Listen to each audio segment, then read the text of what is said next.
hairline sudah mulai mundur ini sebenarnya adalah lebih ke ciri-ciri dari si penyakit ini. Biasanya untuk cewek atau cowok sih dok? Kalau misalnya dia di reject biasanya nggak akan ketanam di situ, dia lepas biasanya.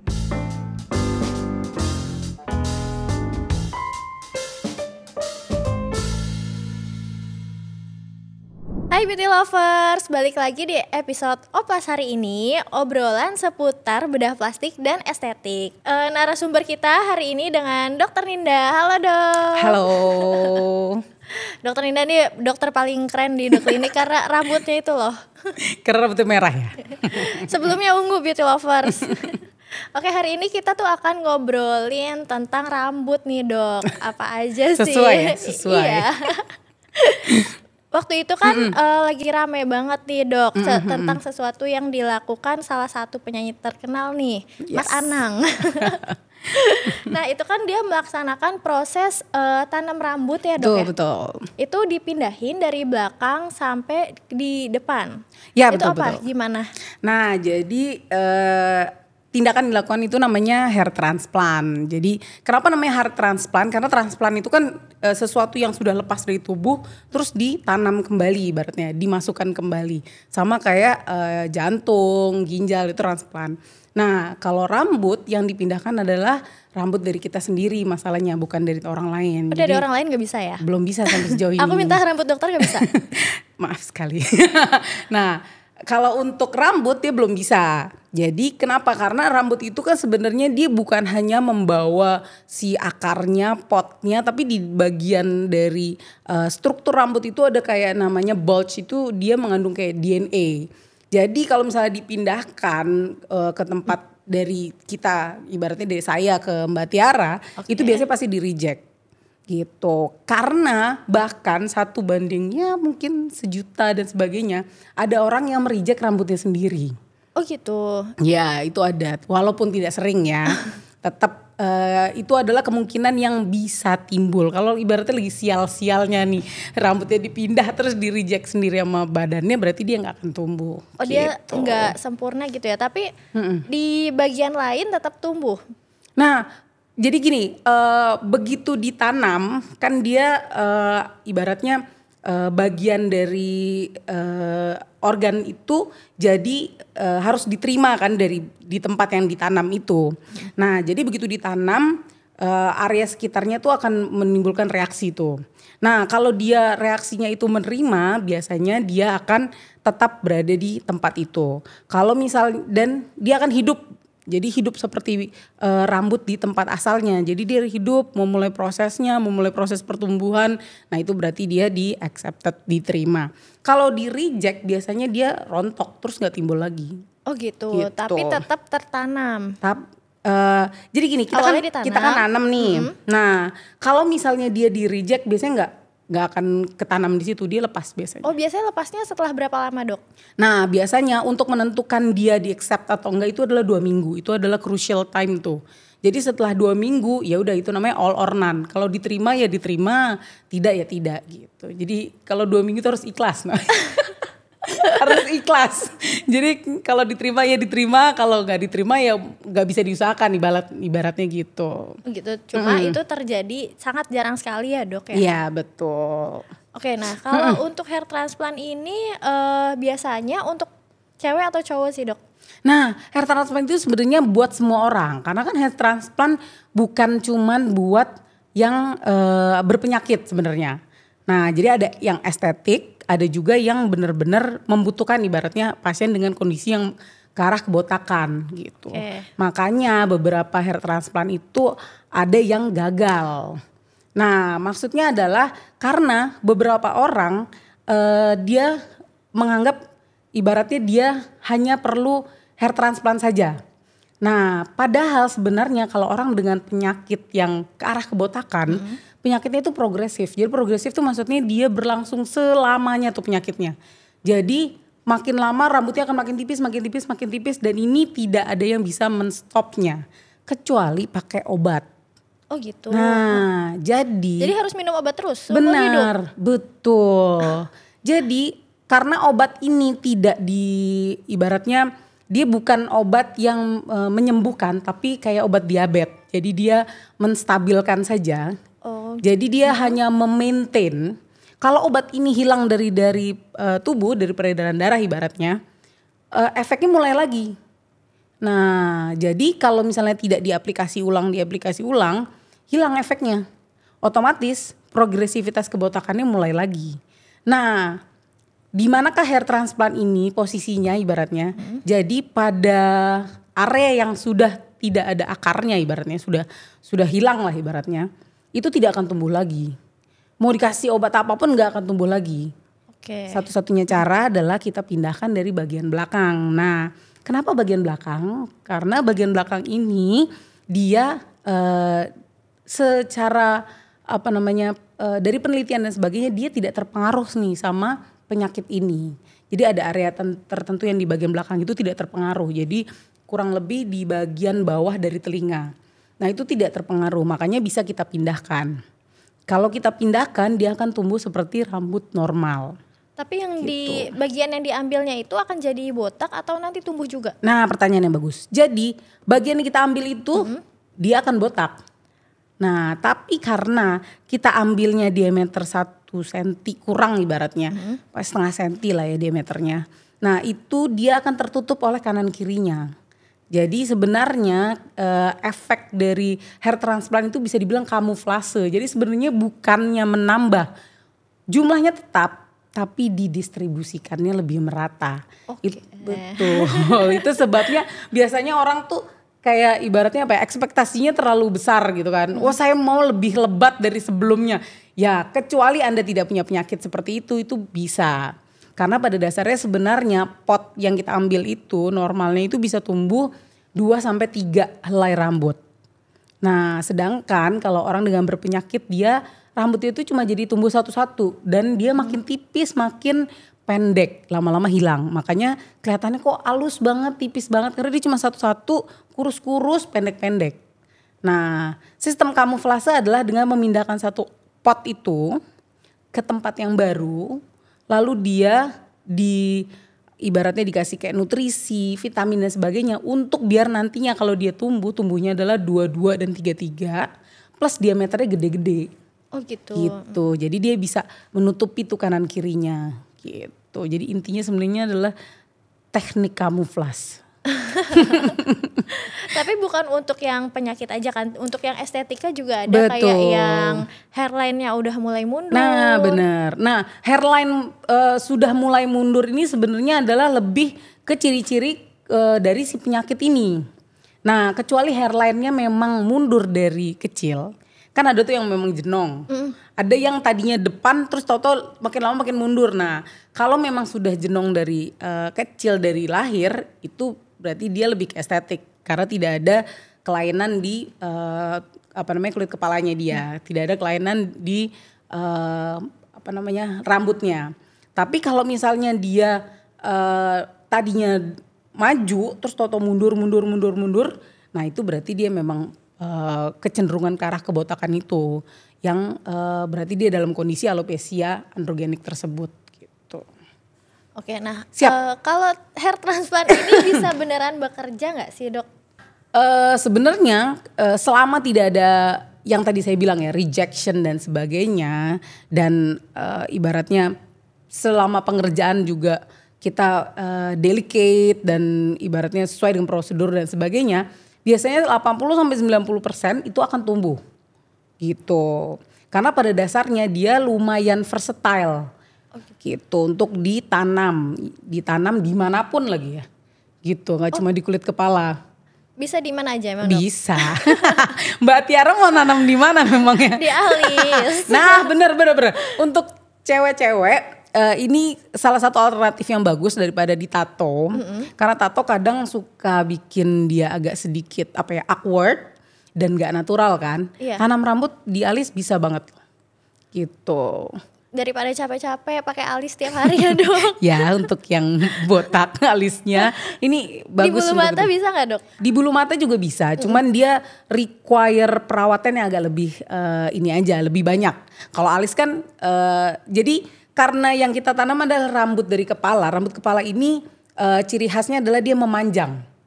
Nah, kalau rambut di alis nggak ada yang panjang kan, kecuali Anda dari China bagian selatan yang dari orang kungfu yang panjang ujungnya itu. Nah, itu kebanyakan orang alisnya itu tidak memanjang. Tapi kalau kita ambil dari rambut ini, dia manjang dulu. Dia harus trimming. Jadi potong-potong dulu. Oh, dan begitu terus? Itu biasanya tiap orang beda-beda. Biasanya bisa setahun karena yang namanya tanam rambut itu biasanya dilihat optimalnya adalah 1 tahun. Cuman kalau di alis yang ibaratnya genetiknya agak sedikit berbeda, dia bisa sampai setahun sampai 3 tahun untuk dia benar-benar jadi rambut alis, ibaratnya seperti itu. Oh, jadi dia harus menyesuaikan dulu. Benar, menyesuaikan tempatnya dulu, di trimming, digunting-gunting gitu. Kan dia nggak tahu ini gue di mana nih. Benar, dia masih galau-galau di tempatnya. Nah, itu dia perlu waktu untuk penyesuaian gitu. Oke, nah terus kalau untuk scarnya gimana? Pasti kan kalau di awal ada yang bintik-bintik, itu benar nggak sih, Dok? I see, benar. Jadi sebenarnya yang bintik-bintik itu bukan scar. Bintik-bintik itu sebenarnya adalah darah keringnya. Oh, itu bukan scar justru. Yes. Nah, kenapa kalau misalnya hair transplant yang FUE yang satu-satu itu dia scarless dibilangnya, karena kalau luka dengan bentuknya dia rounded, bulat, dan juga dengan punch yang tajam, itu biasanya penyembuhan lukanya bagus. Justru biasanya karena ada proses penyembuhan luka, dia juga merangsang pertumbuhan dari folikel rambut sebenarnya. Gitu. Terus kalau untuk yang metode strip itu kan dijahit, sekarang Betul. juga gimana? Kalau untuk metode strip itu dia perlu teknik, ada tekniknya untuk membuat dia jadi scarless juga. Nah, untuk beberapa waktu yang kelihatan adalah biasanya warnanya kemerahan. Dalam waktu ya kurang lebih 3 bulan sampai 5 bulan tuh kemerahan. Tapi abis itu biasanya dia nggak akan terlalu terlihat juga karena di tempat garisnya yang bekas insisi itu, yang bekas dijahit itu dia akan tumbuh rambut juga. Gitu. Terus kalau yang depan, yang area yang ditanam gimana, Dok? Kalau area yang ditanam itu mirip sama area yang di belakang karena dia kan bintik-bintik. Kita kan ngebolonginnya ibaratnya bisa pakai jarum, bisa pakai pisau yang kecil, slit namanya. Itu biasanya dia juga scarless karena kan sharp. Jadi ibaratnya jahitannya bukan jahitan, insisi potongannya kan tajam. Jadi dia akan menutup dengan baik. Terus selama pengerjaan pasien kan dicabutin satu-satu, nggak sakit, Dok? Kalau untuk pengerjaannya itu biasanya kita anestesinya namanya anestesi lokal. Anestesi lokal itu ada 2 nih, ada blok itu jadi kita saraf-saraf besarnya kita kita lumpuhkan ibaratnya. Tapi yang kita lumpuhkan itu biasanya hanya saraf yang nyerinya. Jadi tekanan tarikan tuh masih kerasa, cuman nggak nyeri. Gitu. Jadi selama pengerjaan sebenarnya mereka nyaman gitu. Cuman biasanya karena prosesnya kan lumayan lama tuh 2 jaman. Itu biasanya pasien bosan, lebih ke bosan sih sebenarnya daripada ke nyeri. Jadi biasanya kita kasih mainan lah, boleh bawa HP atau boleh bawa handphone. Boleh bawa handphone, boleh nonton. Biasanya di ruang operasi hair itu juga ada layar besar. Kita biasanya ada Netflix dan sebagainya. Oh, bisa Netflix. Bisa Netflix-an. Jadi pasiennya sekalian nonton, sekalian ngelihat dan sebagainya. Karena biasanya bosan, orang jenuh kan gitu, nggak ngapa-ngapain. Atau biasanya kalau yang takut dia minta dok di awal-awal ditidurin aja gitu. Tapi itu pun nggak lama, hanya pas lagi disuntiknya aja biar nggak sakit. Pasti kan bangun di tengah-tengah kan, abis itu dibengong deh. Dari bengong tidur, terus nyari film, terus akhirnya nonton. Ya kebanyakan paling itu aja sih, terus ngobrol-ngobrol. Afternya gitu. Apa pusing atau apa gitu, Dok? Kalau afternya kebanyakan pasien bukan nyeri biasanya, tapi pegel. Karena kan posisi kan, posisinya biasanya karena kan nggak boleh dulu miring kanan kiri dan sebagainya. Biasanya tidurnya harus 45 derajat. Itu biasanya kita saranin pakai bantal leher. Gitu, jadi biar lebih nyaman gitu sih. Jadi nggak usah khawatir ya, Iya. sakit atau gimana itu benar-benar nggak Iya. sakit. Kalau sakit sih enggak, mungkin sakit di awal pas lagi disuntiknya Nggak pasti nyaman ada. aja. Betul. Oke. Gitu. Nah, ini salah satu yang menarik juga nih, Dok. Hair transplant itu identiknya dengan Turki, ya nggak sih? Nah, Iya, terus iya. kenapa destinasinya harus Turki? Kalau untuk Turki ya, kesini memang dia lagi nge-booming ya. Nah mungkin karena dia juga sedang menggalakkan programnya mereka berdasarkan namanya medical, tapi juga pakai pariwisata ibaratnya sekalian. Jadi mereka wisata ke sana sekalian transplant gitu. Oh. Nah sebenarnya yang selain Turki banyak, kalau yang saya ibaratnya kalau seminar dan sebagainya banyak sebenarnya di luar sana. Nah kalau Turki setahu saya sih kesini-sini mungkin karena di sana sekarang juga banyak yang mendirikan klinik-klinik ya, jadi kliniknya jadi banyak nih. Dan makanya perlu hati-hati juga nih, perlu memilih klinik yang benar karena tidak semua kliniknya ibaratnya license dan ibaratnya berizin dengan benar gitu. Karena udah terlalu banyak di sana Iya ya, Dok? benar gitu. Jadi ya kita juga harus pandai-pandai memilih sih. Dan lagi kalau ke Turki sebenarnya ya, kalau keluar negeri sebenarnya saya selama ini bingung ya. Konsultasinya gimana ya? Kan ngobrolnya bingung ya, karena biasanya saya konsultasi dengan orang sesama bahasa Indonesia aja bisa sampai 1 jam untuk membuat mereka mengerti ya. Kadang ada miss juga. Iya, itu aja kadang miss. Udah dijelaskan panjang lebar saja mereka masih telepon kan. Karena hotline kita kan 24 jam, masih telepon untuk minta penjelasan. Tadi udah dijelasin kan, lama-lama saya rekam nih. Nah, ini aja apalagi mereka ke sana gitu, Turki dan Turki kan sebenarnya bahasanya nggak awam ya, maksudnya nggak banyak, nggak kayak bahasa Inggris semua orang bisa kan gitu. Nah itu yang sebenarnya saya agak bingung tuh kalau misalnya konsultasinya gitu. Mungkin menariknya hair transplant bonus ke Kapadokia. Nah mungkin, bisa bawah juga, udara. betul, biasanya sih sekalian kan ya. Dan mungkin ya kalau perkiraan saya mungkin kalau misalnya di sini kan ketahuan mungkin dia nggak mau ketahuan kalau lagi abis tindakan estetik, karena kan iya, betul. orang timur kan biasanya agak-agak ini kalau untuk tindakan bedah plastik ya, padahal kan sebenarnya ini Masih belum terlalu terbuka. iya bener, mungkin bilangnya saya mau ini holiday Jalan-jalan. ke Turki ya kan, atau mau umroh mau holiday ke Turki, pulang-pulang udah Pakai kupluk. kan nggak ketahuan gitu. Tapi boleh ya pakai kupluk, pakai topi. Boleh.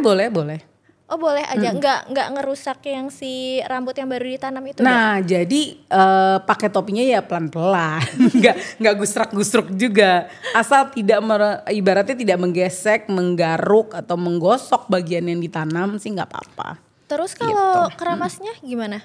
Kalau keramasnya yang jelas jangan pakai shower, karena shower tekanan tinggi itu shower tekanan tinggi itu Terlalu semangat ya, Dok? iya.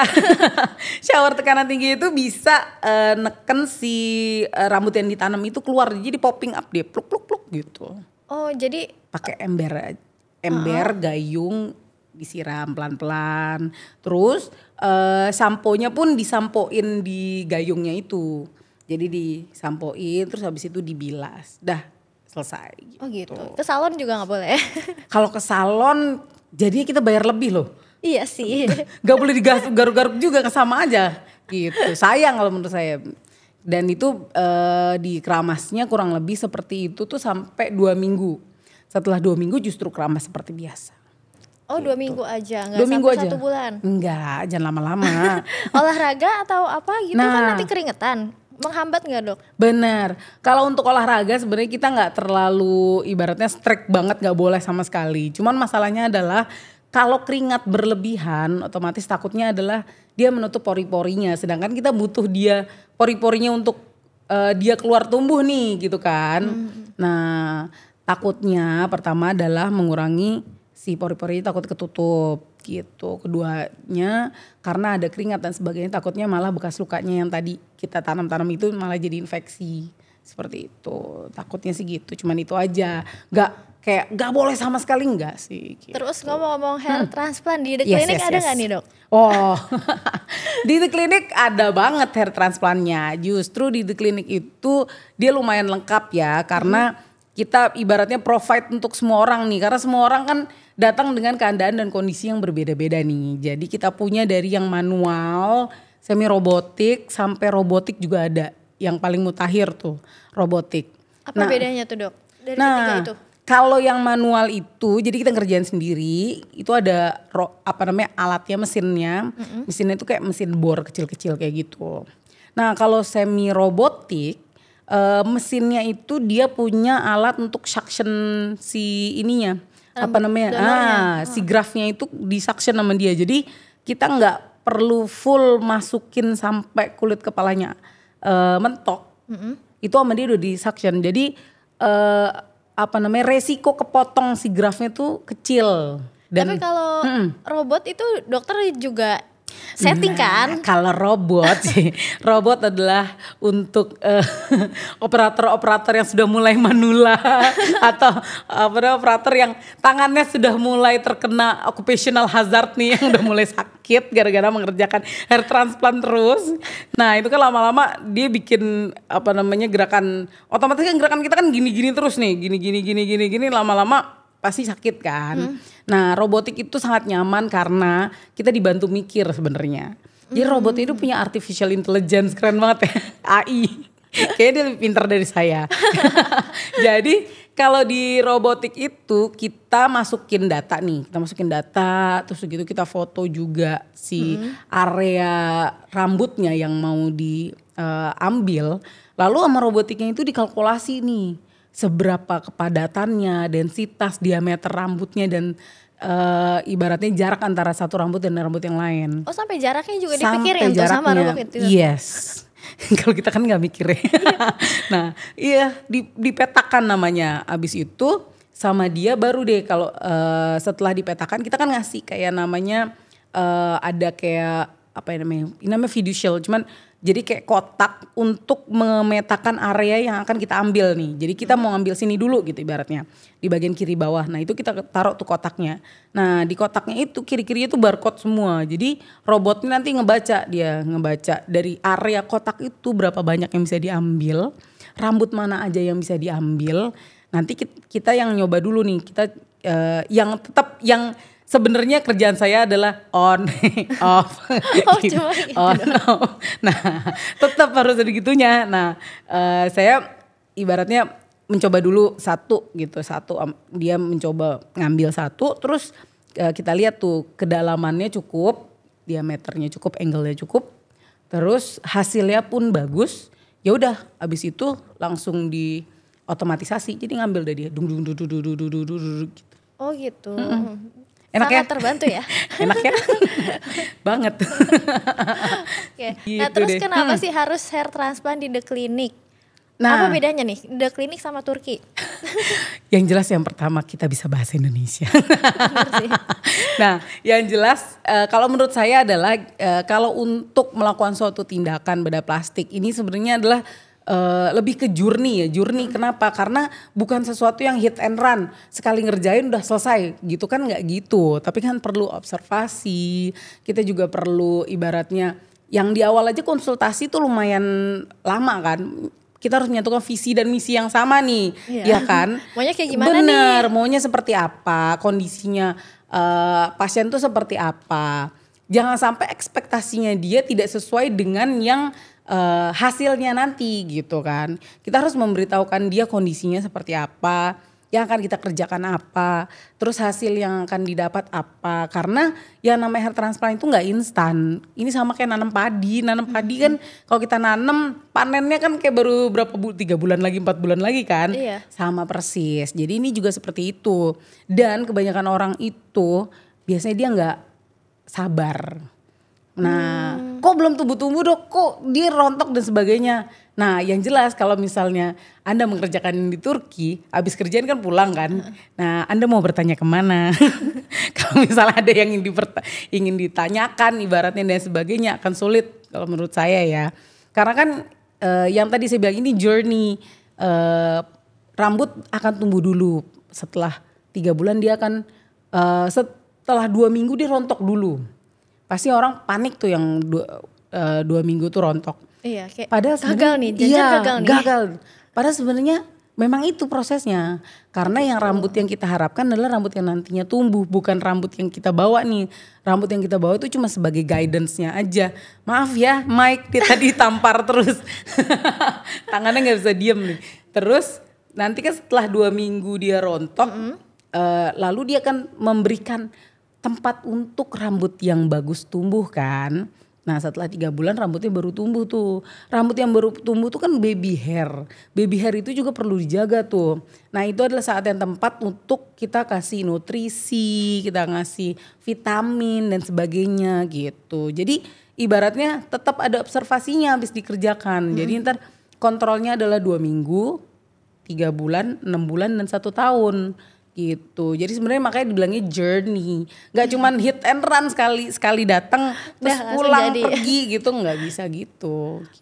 Tapi ada bedanya nggak sih dok rambut asli sama rambut yang ditanam? Ataukah beda warna kah? Atau beda lebih tipis-tipis kah? Nah rambut asli dan rambut yang ditanam ini pada dasarnya kan sebenarnya berasal dari genetik yang sama. Iya. Pada akhirnya dia akan memberikan hasil yang sama. Yang mungkin beda adalah kalau kita nanam rambut grey, uban, belum tentu tumbuhnya uban, bisa jadi tumbuhnya hitam. Oh gitu? Yes, gitu. Karena uban pun dari satu folikel yang tumbuh uban, belum tentu begitu dia rontok, selanjutnya uban lagi, belum tentu. Gitu, karena uban itu selain dia dari genetik, dia juga tergantung sama nutrisi, vitamin gitu. Berarti kalau ada uban, itu nggak apa-apa dicabut terus ditanam ke depan gitu dok? Bisa, memang. Nggak apa-apa? Iya, cuma susah aja. Soalnya bening, gimana nggak kelihatan? Boleh, cuma susah. Cuman kalau misalnya sebagian besar ya uban, kan nggak mungkin kita singkirkan mana yang diambil gitu. Boleh, memang begitu. Oke, nah jadi kalau untuk kesimpulan dari hair transplant ini apa nih dok? Tindakan bedah plastik yang gimana? Betul. Jadi hair transplant ini adalah sebenarnya tindakan bedah plastik yang lumayan delicate ya, sophisticated juga. Cuman bisa dikerjakan oleh ahli yang berpengalaman dan juga di tempat yang juga sesuai dengan kompetensi yang sesuai juga. Dan ini adalah sebuah journey kalau menurut saya. Jadi bukan cuman hit and run habis itu selesai. Nah jadi pastikan Anda memilih klinik yang benar nih. Klinik yang ibaratnya karena pasti akan menerima curhatan Anda. Jadi bukan cuma komplain curhatan Anda kenapa belum tumbuh dan sebagainya. Karena ini benar-benar butuh ibaratnya waktu untuk dia tumbuh menjadi rambut yang baik seperti itu. Oke, terus dari Indonesia ini sebagai number 1 di Asia Tenggara. Nah kalau untuk Asia Tenggara karena sejauh ini sekarang ya, kalau sekarang ya yang semakin banyak itu memang Indonesia ya gitu. Dan yang punya robotik masih di kita nih. Kita aja. Iya, kita aja. Ya mungkin nggak tahu tahun depan mungkin ada yang mau beli kali. Nah kalau untuk sekarang yang punya robotik itu baru di The Clinic aja. Baru di Indonesia, baru di The Clinic. Gitu deh. Oh iya, aku lupa nanya tadi. Yes, berarti kalau untuk ke kumis atau ini jenggot, iya bisa dong. Bisa, oh bisa, gitu. bisa. Jadi bisa kalau banget. ada yang mau kelihatan lebih maco, gak usah susah-susah lagi. Bener krim. banget. bahkan ada pasien saya itu agak aneh. Ya nggak aneh juga sih. Itu keinginannya dia. Dia pengen bukan jenggot tapi hanya bentuk aftershave. Jadi setelah ditanam full, sama dia dicukur.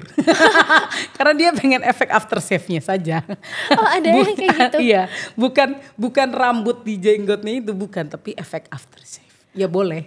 Oke. Nah kebetulan banget nih dok. Di klinik kita, di The Clinic, lagi ada promo hair transplant only 15 juta nih beauty lovers. Jangan lupa booking. Penasaran segera. kan? Penasaran gak? Kalau penasaran langsung aja konsultasi. Ini langsung sama dokternya ya. Yes. boleh. Udah spesialis, udah terbang kemana aja nih dokter ya untuk hair transplant? Ya lumayan. Gitu deh. Oke, sampai sini aja berarti ya Dok pertemuan kita. Makasih yang udah banyak nih disampaikan. Siap, terima kasih juga. Semoga yang masih galau mau hair transplant ngelihat ini tuh langsung udah dapat pencerahan ya Dok. Ya, inspirasi Nah, itu maksudnya. Sebenarnya lebih ke knowledge-nya ya, karena sebagian besar orang nggak tahu mau kemana gitu. Bukan, mungkin sebagian besar orang Turki juga karena yang mereka dapat informasinya adalah ke Turki. Mereka nggak tahu di Indonesia tuh ada gitu.